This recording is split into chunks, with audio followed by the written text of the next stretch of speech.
Hello, I'm Keith, and this is my channel Attack from Down Under.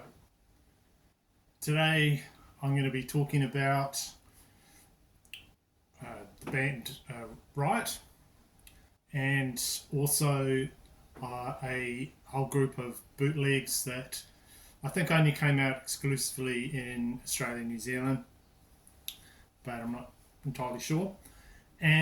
But first off, I'll just show you a few things that I've got going on in my listening pile. This is Armored Saint, and it's the second album from Armored Saint called Delirious Nomad. Giving this a listen. I've been through the first album quite a bit, listened to that many times, and just going through their albums. This is the one where one of the founding members, Phil Sandoval, left after the recording of this, but yeah, it's a good album.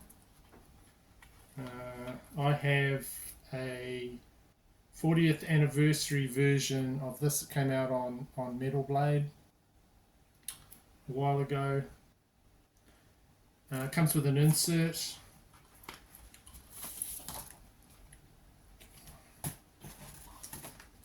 There we go, all the band members.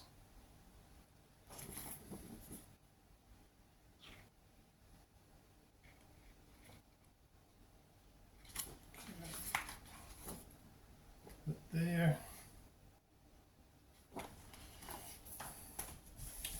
It's on I think it's salmon coloured or something there.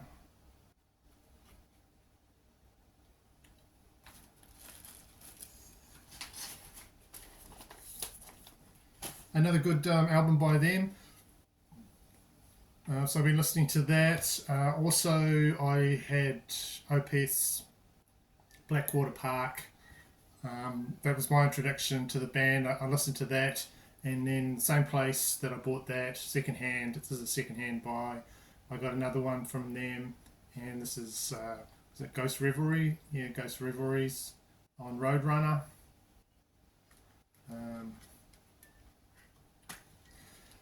So I think this has got more harsher vocals than Blackwater Park. And from what I hear, their latest album sort of goes back to the blackened vocals.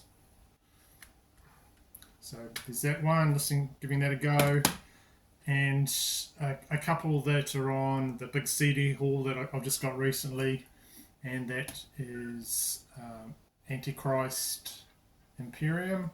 So this is progressive black death metal. Some band members from the band Ackercock, the guitarists Matt Wilcox and David Gray. Show you some of them. So there, cool picture there. So this is some real face melting stuff here. Just huge riffs, monstrous production. Each sort of song they do, they try different styles with each song, so it's not all the same, just assault on you. It's it's quite different.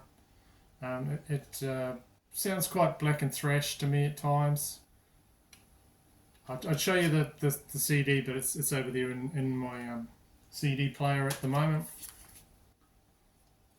It's sort of a cult type themed band, it'd be fair to say.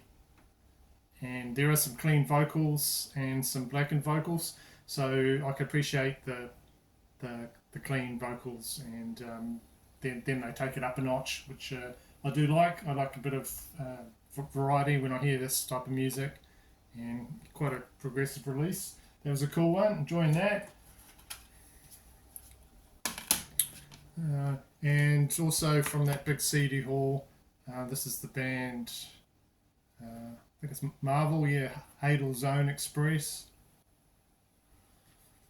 And this came out on Killer Cobra Records in 2014.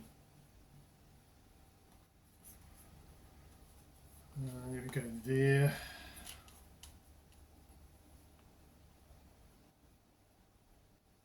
So listening to this, the guy's voice reminds me a bit of Steve Miller from the Steve Miller Band, but they got some good songs in here.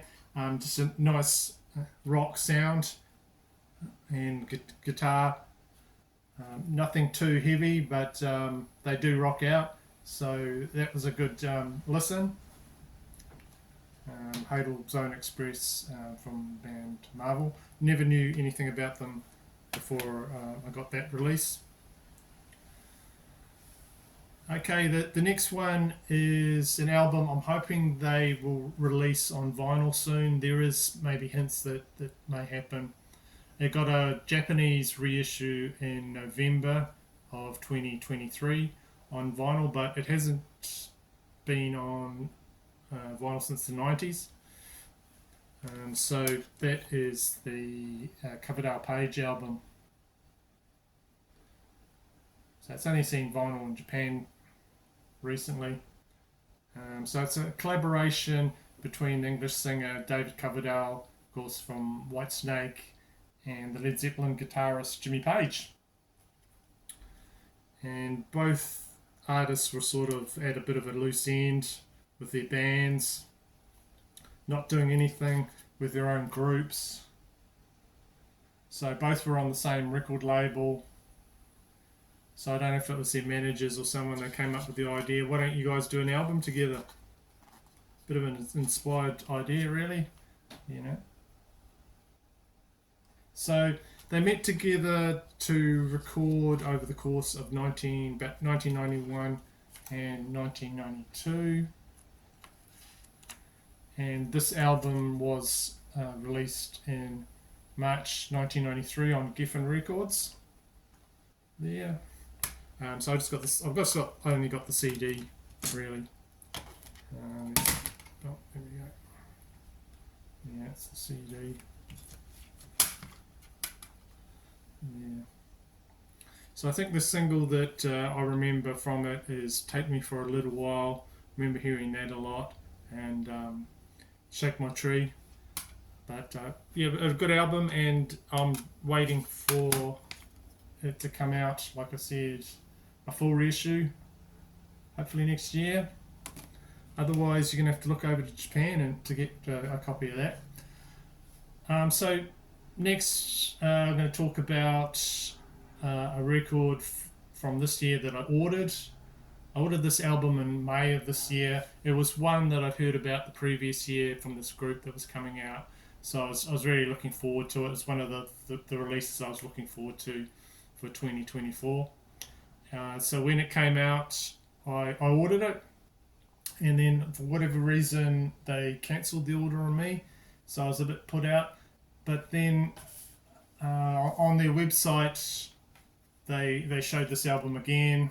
On the same website, they cancelled my order. And it's Riot, Mean Streets. They showed this once again. I was saying, well, if I can't order it, if you cancel my order, why are you showing it again? But I gave it another try, and sure enough, I was successful the second time around. So it's Riot, Mean Streets, that one. And then you've got their mascot. It's run all the way through. That's Tior. Riot Backwards is the name of the mascot for the band. There he is on his motorbike with his sea lion girlfriend and some of his friends on the main streets. Big picture of him there. Great cover. Love this cover. So this band has been around since 1977. This is their first album here. Rock City. But this one is, and then you've got this one, which is their 17th. So been around a good long while, these guys. I'll show you the vinyl for that.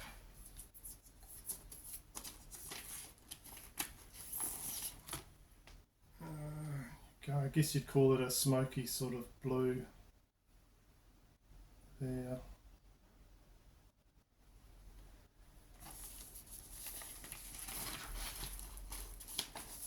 and what does it say? Electric Blue Vinyl Limited Edition on the label Atomic Fire.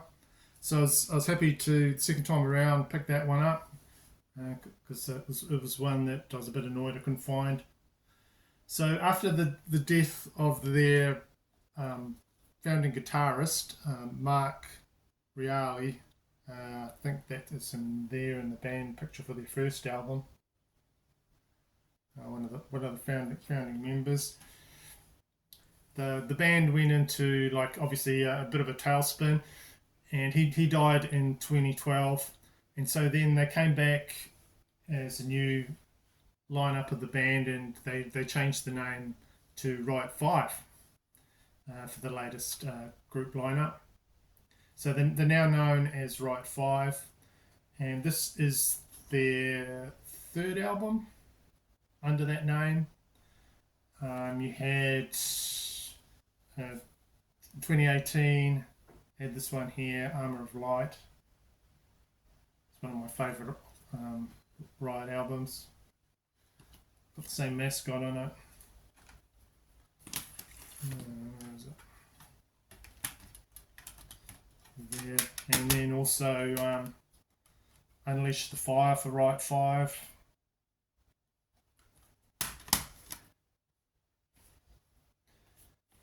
So it's got the same lineup for those other albums on here.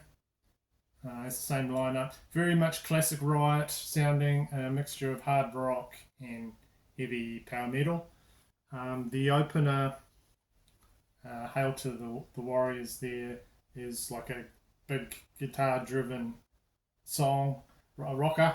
It reminds me of a similar song on this other Riot album, Privilege of Power, called Metal Soldiers. This is off the 1990 album Privilege of Power. There seems to be a song about heavy metal fans sort of uniting together to fight on just about every Riot album. But yes, similar songs there. I like Feel the Fire. High Noon's a great. There's usually a Western themed song as well on some of these albums. High Noon's really cool on here as well. So just off the charts vocals and really big, huge earworms for this group. So the power metal vocals of Todd Michael Hall are usually impressive. So the album's full of hooks, and of course you've got the massive pyrotechnic guitar solos that they're known for. They always have good guitar players as well. So really happy to finally get this. Riot Mean Streets. It also comes out. Oh, there's a bit of a inlay too. Didn't show you.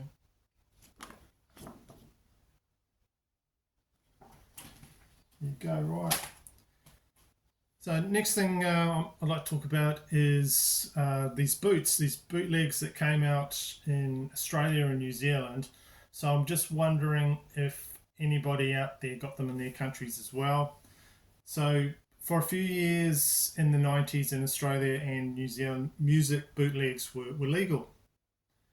For just a few years, there was like heaps of them to choose from, and they were sold at a time when CDs were massively expensive, but these bootlegs were like really cheap. I'll give you an idea of how much CDs cost. This one's one of the first CDs I bought when CDs were a thing, and this is the band Cold Chisel. It's like a greatest hits.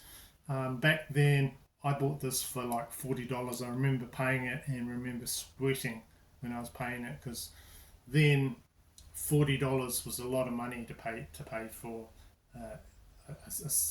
something like this, just music. Because when you're thinking of vinyl albums, they were from about $12, maybe sort of at this time they're getting a bit higher to a bigger release might have gone to 18 or something like this. But I was routinely paying $12 for albums, but then CDs came out, they were all the thing, and I remember buying this for $40. So in today's money, that would probably be about $90, $100 I just paid for this thing. So then all these CDs came out, these unlicensed ones, and they were cheap, and you didn't have to pay as much as that for them, and they were everywhere. They're called. They all had the same sort of cheapo sort of artwork, and all said this is an unlicensed recording of whoever was on it.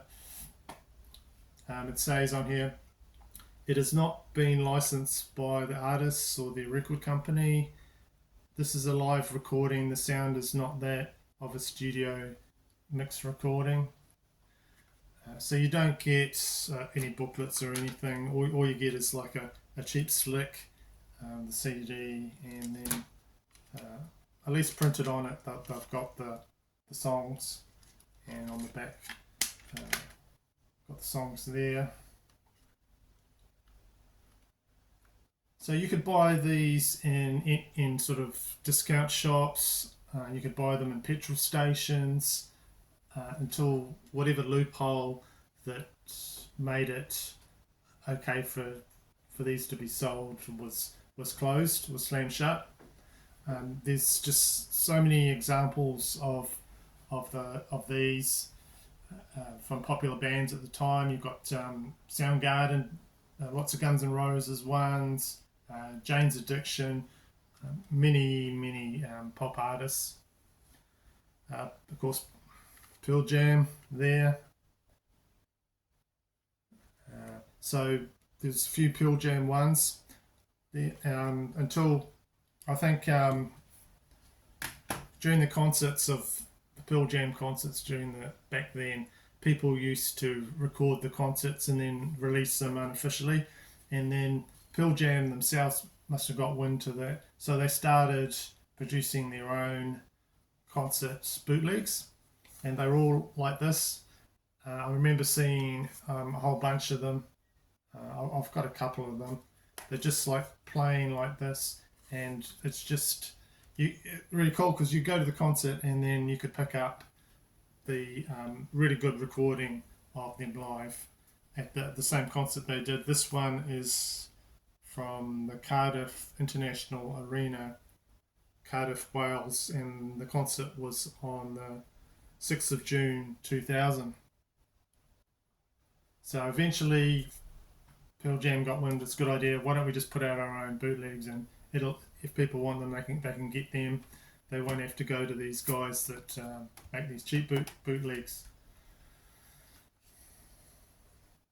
So I've started to collect some of these, just out of interest, and listen to them because they can still be found.